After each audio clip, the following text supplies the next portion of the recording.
Believe me, football এর চেয়ে নাটকীয় রাত আর কখনো দেখে নাই। 2012 সালের 13ই মে প্রিমিয়ার লিগের last match day. Manchester United এবং ম্যানচেস্টার সিটি দুই দলেরই পয়েন্টস সমান সমান 86, কিন্তু গোল ডিফারেন্সে ম্যানচেস্টার সিটি এগিয়ে ছিল, যার মানে দাঁড়ায় ম্যানচেস্টার সিটি যদি ওই দিন ম্যাচ জিতে তাহলে তারাই হবে প্রিমিয়ার লিগ চ্যাম্পিয়ন। নাটক কি সেখানেই শেষ ছিল?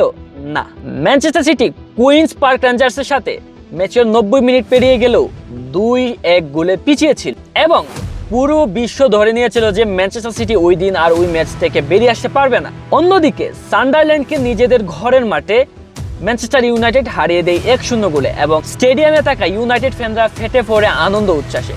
প্লেয়ার থেকে শুরু করে কোচ স্যার অ্যালেক্স ফার্গুসন পর্যন্ত মাঠের মধ্যে সেলিব্রেশন করতেছিল। অন্যদিকে ইতিহাদ স্টেডিয়ামে ম্যাচের 90+2 মিনিটে এডিন জেকু দলকে সমতায় ফেরালেও সেটাও যথেষ্ট ছিল না সিটির চ্যাম্পিয়ন হওয়ার জন্য। তাদের 2 মিনিটের মধ্যে আরও একটি গোল দরকার ছিল। ওইদিকে ম্যানচেস্টার ইউনাইটেড ফ্যানরা নিজেদের চ্যাম্পিয়ন ভেবে আনন্দ উচ্ছ্বাস করে যাচ্ছিল, কিন্তু হঠাৎ তাদের সেলিব্রেশন থমকে যায়। স্যার অ্যালেক্স ফার্গুসনও নিজের কানকে বিশ্বাস করতে পারতেছিল না।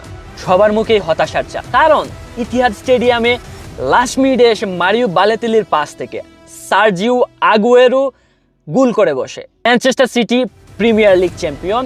স্যার অ্যালেক্স ফার্গুসন তখন পর্যন্ত শক ছিল, পুরো Manchester United fans all over the world তারও শক ছিল, ফুটবল বিশ্ব শক ছিল এবং ম্যানচেস্টার সিটির প্রিমিয়ার লিগ ডমিনেন্ট সেদিন থেকে শুরু হয়। কিছু নতুন জেনে থাকলে এবং ভিডিওটি ভালো লাগলে ফলো করুন 90 মিনিট প্লাসকে। Football all along.